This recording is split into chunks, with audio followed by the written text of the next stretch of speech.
Okay, my name is Billy McLeod from Veterans in Action. We run a project called Veterans Expeditions Overland, and this is the first episode of a new series called Rigs and Gear, where we're going to showcase people's rigs and any gear they have, plus any gear that we have ourselves. We'll give demonstrations of how we use it and the vehicles that people use out and about. So for episode 1, I'd like to introduce you to Louise Stokes. Jim Stokes. And their vehicle, which is? Defender 110. Which is this vehicle here. So what we're going to do, we're going to go around the vehicle and Jim and Louise are going to tell us all the good things they've done with it and the stuff that doesn't work, if anything. So Jim, we'll start at the front here, mate. Give us a look around, mate, here. Well, that's the winch that it came with. What winch you've got there? Is it a super winch, is it? Yeah, that was what the actual vehicle came with. And this is a former electricity board vehicle, is it? It's a former Southern Electric vehicle, and that's what they had. So yeah, and have you used it? Yeah, we used it recently on a byway, on a little trip to move a boulder out of the. And how did it work? It was fine. Your first time out with it? Yeah, it was really good. So that's good. Good news. So the engine itself, what is the engine? It's a 2.4. That's a 2.4 Ford engine, I take it, yeah? Yeah. Which is the Puma engine, I believe, isn't it? Yeah, which is, it's all right. And how have you found that? Yeah, it's fine. Because I know you're experienced with Land Rovers, so compared to other Land Rovers you've used, what's it like? It's fine. It does its job. It is what it is, really. So, give us a look around then, mate. Okay. So starting on the bonnet, mate, what we got here, you said to us earlier on that you had some sort of contraption on there that was there when you got the vehicle, eh? Yeah, they used to have like a man-made plinth that went over the bulge in the bonnet. Yeah. But obviously, before I purchased it, somebody's taken that off and then put. And they put the checker plate on. The checker plate bonnet kit on. So a lot of people don't have a great opinion about checker plates, so how have you found it? For what we used to use it for at work, it's fine because you chuck stuff on there and use it as a work platform. So I agree, like we use it on our Defender, the mechanics vehicle we have, and I find it. So front end, I've noticed you've got the LED lights on there. Did you put them on? No, these ones down the front, yeah. There's a pair on the back. They came on that light bar that's on the top there. Yeah. So they're operated off one switch? The top ones and the bottom ones are? Yeah, they're all on different switches, yeah. And your headlights, they're LED as well? It came with them. Yeah. Whoever had it before me had put them in. I just sprayed this black because it was a silver colour. A silver colour, aye. Yeah. What kind of paint did you use on that? Because you can get all sorts, can't you? That's just the general Telford's matte black. Yeah. And that was some Raptor paint that I rolled on the roller. That's quite a fine Raptor coat, isn't it? Yeah, I put it on with a little. The little tammy brush that comes with it, like, you know, like a little roller, yeah. Yeah. Did you buy the kit from Raptor, the little roller that they do? No, it was just a B&Q. Because Raptor, we've used them in the past, where Raptor has a textured roller that gives you the texture as well.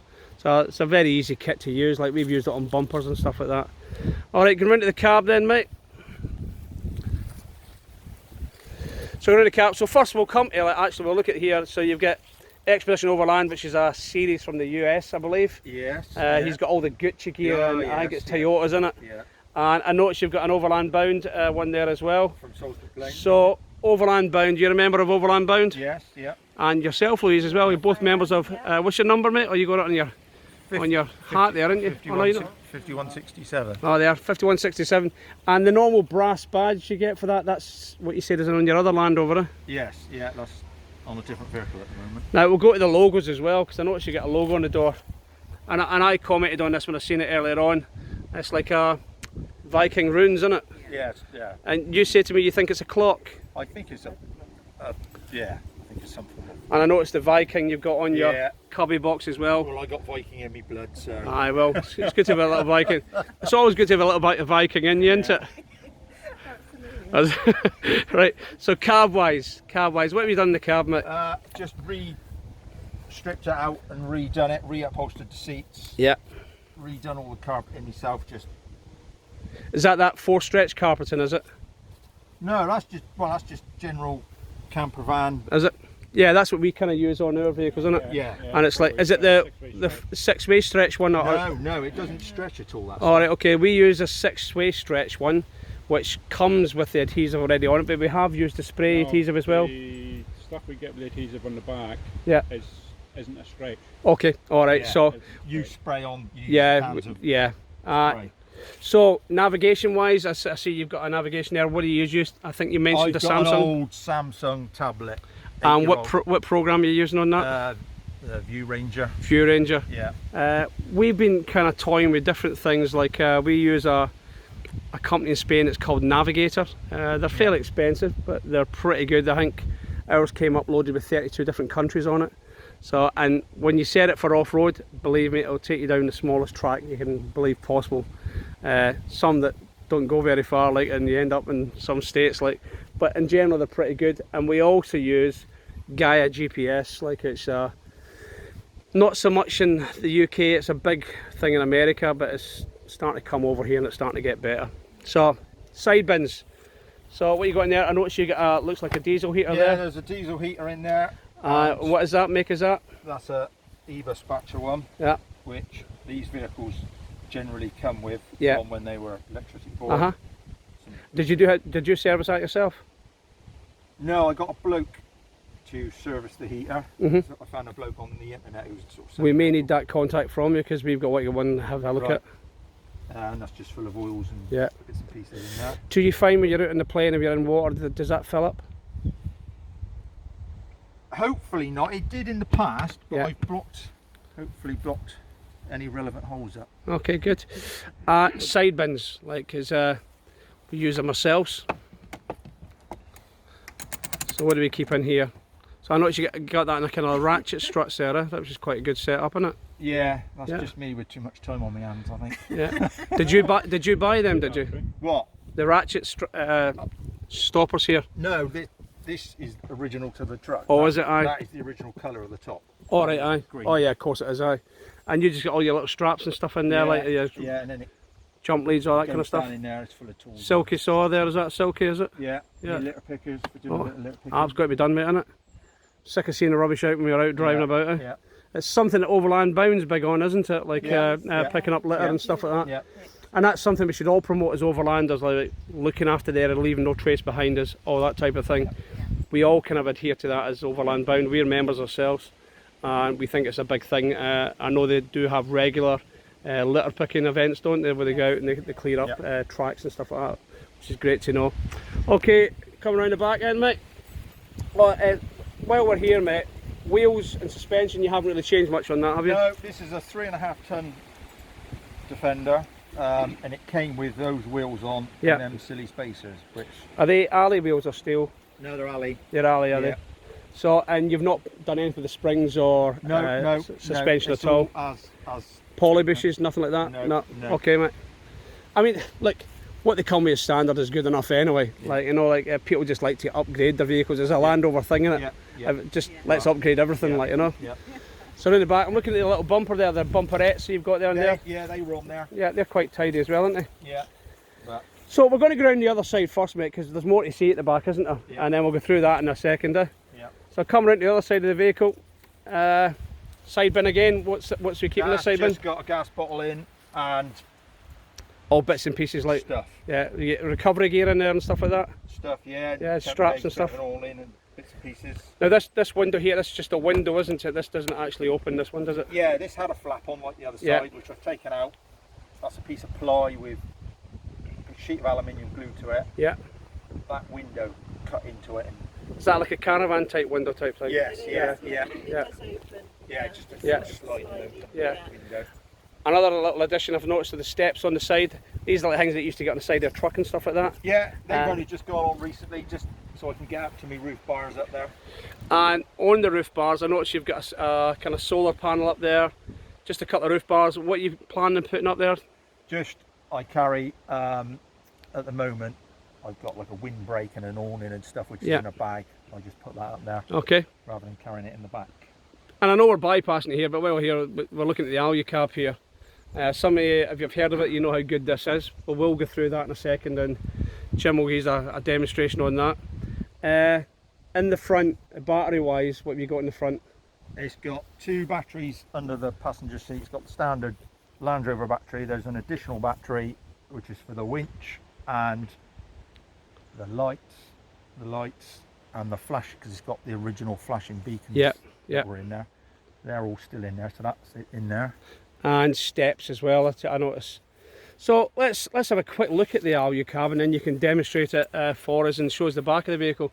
So those that you don't know, ALU-CAB I believe is a South African company, and I believe Dara King supplies these in the UK. Is it? Was it Tuff Trek, the name of the company? Isn't Tuff Trek, yeah. Dara King from Tuff Trek, who we've had dealings with ourselves. I think we bought a James Baru from him. So if you're looking for an ALU-CAB, and I'm sure you will want one once you've seen this getting demonstrated, that's who you go to. Go to Tuff Trek and talk to Dara King. Look, these are fantastic pieces of kit, and they're all relative to what you want to do in the field, aren't they? Yeah. Some would say they're expensive, but they're cheaper than a motorhome. Absolutely. And I know I'd rather be in a Land Rover driving about, doing off-roading in a motorhome, because you can go more places basically. In fact, we drove the Amalfi Coast a couple of years ago, and Land Rovers, you can't go with a camper van. No. So there you go. So there's places you can go to that are beautiful that you can't get to with a motorhome. So Jim, can you show us how it goes up? Flick your 2 catches.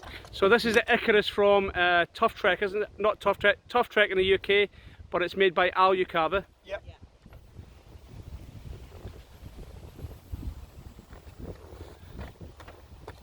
And the elastic, I take it, just holds the canvas in, yeah? Yeah. And I notice the canvas is like a ripstock material. Yeah, yeah.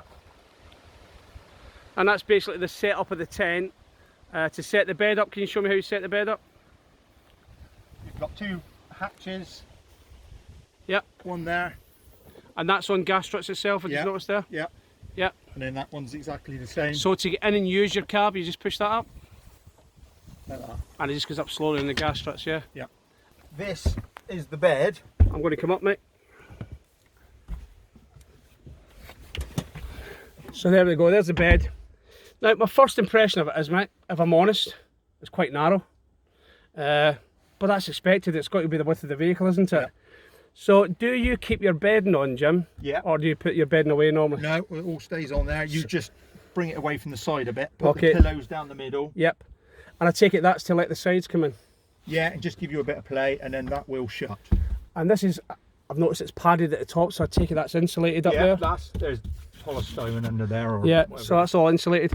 Like for me, mate, this is the ideal way to camp. Now you said you had a night heater as well, didn't you? Yeah. So does the night heater send the heat up here too? Yeah, if we lift this, that goes up there. So that all stows away as well? And it comes in down there. Oh yeah, I've got you. So what kind of temperature have you had this out? I know you've not had this that long, and this is going to be your first winter with it. So you've been out recently though, haven't you? Yeah, we were away in Wales last weekend. And well, we just had the heater on now and then as and when, but it wasn't that particularly cold anyway. So no, it's, the weather's just starting to change now, isn't it? So I think what this gives you is the ability to go out in the winter, so get the full use of your vehicle, so that you're not kind of just using it as a summer kind of thing like that. It'll make it, well, that'll keep up with whatever temperature you need. We all know, right, this is small living, it's kind of small living, but it's how we adapt to our vehicles.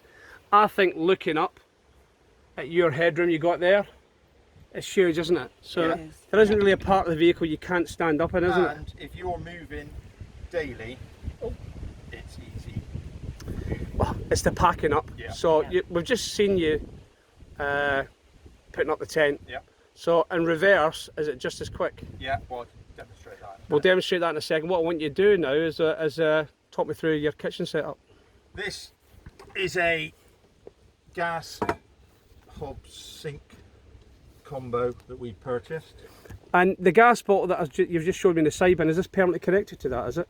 Yeah. From the Yeah, it's hardwired back to that box, and then there's a flexi hose to the bottle. Okay. Which is then I just turn it on and off as I need it. Cooking pots and stuff like that, is that kept in your little cupboard here? No, that's in a... That's underneath that box there, is it? Underneath me. Yeah. This I made that myself. It's ideal, mate, though, isn't it? I made this, just knock that up. Just to put our clothes, clothes to go in there. It's ideal.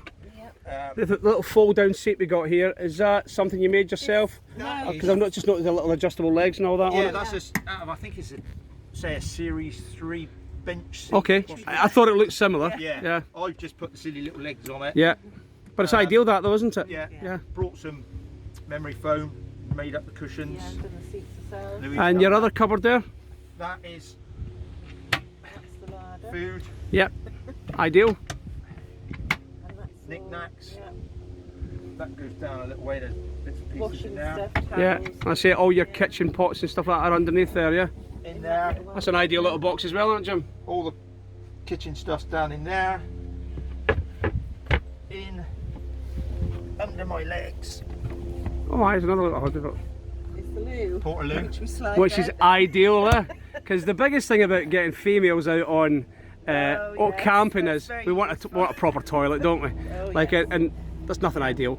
I mean, for me, it's just important that you have that out. And what's that there, mate? There's a hatch there which is screwed down. Yeah. There's 2 leisure batteries in there. Oh yeah, we're going to talk about them, weren't we? Yeah. So that's all fed from your solar panel above, Yeah. and that allows you to enables everything to be run in here in the back Everything here, in here and the heater. and that's not connected to the main batteries. No. So that's fantastic, isn't it? So I'm really impressed. I mean, we were going to go for the ICARUS. We've decided to go a different way, but I'm not unimpressed with the ICARUS. I have to say it's a great addition to a Land Rover, I believe, and just gives you that more capacity to do things. Yeah. But the biggest thing is the quickness of setup, isn't it? You know. Yeah. So is there anything else you'd like to do at the vehicle, or anything you'd like to improve on it? I think we're going to put a 270 awning on Yeah. in the future, just so that you've got an outside space. And what type would you go for? Most likely, I think Tuff Trek do a fairly good one that comes with some sides. I Tuff believe. Trek do one, which is their own make. Yeah. They also do the ostrich wing. Yeah. Ourselves, we've used the Oz tents for a long time. If I'm honest, the Oz tent fox wing isn't as robust as the ostrich wing. Yeah. I haven't seen Dara's, the Tuff Trek one, so No, I I can't comment on But that. you can get an ALU-CAB one as well, but they are all quite expensive. Yeah. So I was going And we have to remember a lot of stuff that comes from South Africa and these places in Australia are made for their climates. Yeah. They're not necessarily made for our climate here. Yeah. But we find, myself and Duncan here, we find the awnings fantastic. Where the only thing I would say about the Oz tent and compared to the other ones is the tapered walls they have, which gives you even more room. I've noticed with the ostrich wing they have walls, but they're kind of vertical walls, but they have doors, they have windows and stuff like that, and I believe they're a great addition to and I think they'll be a great addition to your vehicle. So I'm really impressed, mate. I have got I've got a set of steps that I've made, which we live in here already for them. Getting up and down, like 2 treads, like a proper staircase. Yeah, so Get in and out. as I said, I feel the bed's quite narrow, but that's because I'm fat, you know, like so I'd find it narrow. But I mean, that is a narrow space, but it is what it is. I mean, but there's enough space, and like it's either that or lying on the floor, isn't it? Absolutely, So I know what I'd rather do. Yeah. So the mattress on there, how do you find the mattress? Really good. Yeah, it's fine.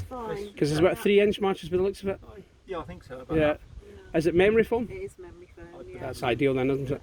And you feel that, because what we've found with our James Brew, the mattress is okay, but it's just a bit of foam in there. It's I not think really. everything's the same, innit? Yeah. Obviously, you've got to compromise somewhere in these things. So. Yeah, I agree.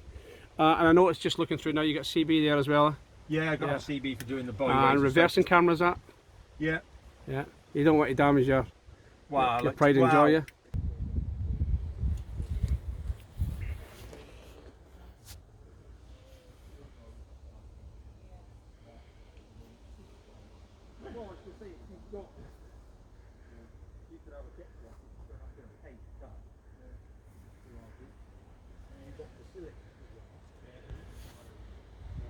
Just demonstrate it going away then, mate. Like, so what's the first steps? Pull the bed down. Yeah, pull the bed down. Like so. Yep. Pull the little hatch down. Yeah, you just do that as you come out, yeah? Like that. So this is done in real time and putting an ICARUS away.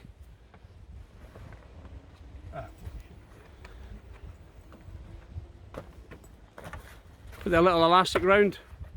That just holds your sides in.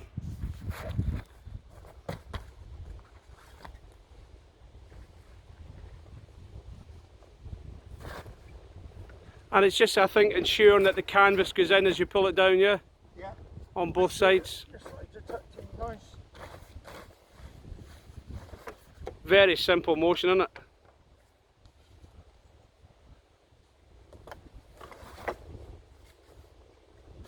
That's it. And you go in 2 catches on the back. One. And that's you ready to drive away, yeah? 55 seconds. I mean, there you go, 55 seconds for that. That's like comparing with a rooftop tent, the traditional rooftop tent, where you take that away, that can take up to half an hour to put away properly, can't it? I know it can be done quicker, but depending on the conditions, literally you're out of a campsite in a minute.